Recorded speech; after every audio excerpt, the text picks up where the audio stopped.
বন্ধু বান্ধৱীসকল সকলোলৈকে সুপ্ৰভাত জনাইছোঁ। বহুদিন তেজপুৰত থাকি আহি আজি এপাক আকৌ কৰ্মৰতত ব্যস্ত হৈ পৰিছোঁ। আজি এয়া খোজকাঢ়ি আহিলোঁ, আহি যোগাসনৰ চেণ্টাৰত উপস্থিত হ'লোহি। আমাৰ স্বাস্থ্য মন্দিৰ গুৰুকুল এয়া, আৰু এতিয়া আমি সৰু সুৰাকৈ প্ৰথমৰ ব্যায়ামখিনি কৰি এয়া যোগাসনৰ ষ্টাৰ্ট কৰিছোঁ। এতিয়া আমি সূৰ্য প্ৰণাম কৰিবলৈ লৈছোঁ। আপোনালোকক অকণমান সূৰ্য প্ৰণাম দেখাইছোঁ। এয়া চাওকচোন, সকলোৱে কি ধুনীয়াকৈ সূৰ্য প্ৰণাম কৰি আছে। আমাৰ ইয়াত একদম কম বয়সৰ পৰা বেছি বয়সৰ সকলো মহিলাই ইয়াত আছে।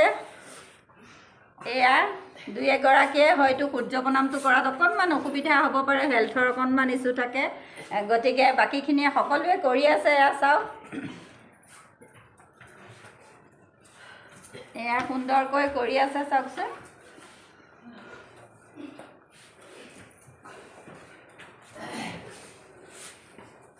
আমাৰ সূৰ্য প্ৰণামৰ 12টা ষ্টেপ নহয় জানো? হয় ন? সূৰ্য প্ৰণামৰ আমাৰ 12টা ষ্টেপ আছে। সকলোৱে সুন্দৰকৈ কৰি আছে, 12টা ষ্টেপ হয়।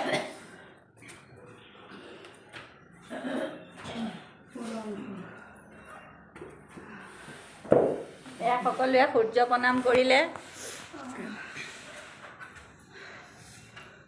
কেইবাদিনো বিৰতিৰ পিছত আজি মই ভিডিঅ' দিবলগীয়া হৈছে, গতিকে এয়া সকলোৱে এতিয়া শৱাসন বুলি কয়। এয়া অকণমান আৰাম কৰিবলগীয়া হয়, কাৰণ 12টা ষ্টেপ কৰি 8 বাৰ 10 বাৰ কৰাৰ পিছত অকণমান যিহেতু ভাগৰ লাগে সকলোৰে। এতিয়া এইটো শৱাসন বুলি কয়। সকলো শুই পৰে, তাৰপিছত আকৌ উঠি আকৌ নতুন নতুন ব্যায়ামৰ আৰম্ভ কৰা হয়। আমি এনেদৰেই সদায় কৰোঁ, 6 বজাৰ পৰা 7 বজালৈ কৰোঁ আমি। গতিকে ইয়াক সকলোৱে কৰি আছে। দুদিনমান ভিডিঅ' দিব নোৱাৰিলোঁ, যোগাসনত অহা নাই, যিহেতু নাতি হৈছে, সকলোৱে গম পাইছেই। গতিকে সকলোৰে মৰম আন্তৰিকতা যিহেতু আছে মোৰ প্ৰতি, সেইকাৰণে নিদিয়াকৈ থাকিব পৰা নাই। সকলোৱে কৈ আছে এইকেইদিন ভিডিঅ' দিয়া নাই, সেইকাৰণে আজি দিবলৈ প্ৰয়াস কৰিলোঁ। গতিকে দিলোঁ। আকৌ এতিয়া পুনৰ এনেদৰে দি থাকিম। আপোনালোকে আশীৰ্বাদ কৰিব, মোৰ চেনেলটো আপোনালোকে চাব, ছাবস্ক্ৰাইব কৰিব, শ্বেয়াৰ কৰিব। গতিকে নিশ্চয় আপোনালোকলৈ এনেদৰে ভিডিঅ' মই দি থাকিম। লগতে সদৌ শেষত সকলোৰে সুস্বাস্থ্য কামনা কৰি আজিৰ মই ভিডিঅ'টো মোৰ ইমানতে সামৰণি মাৰিছোঁ। ধন্যবাদ।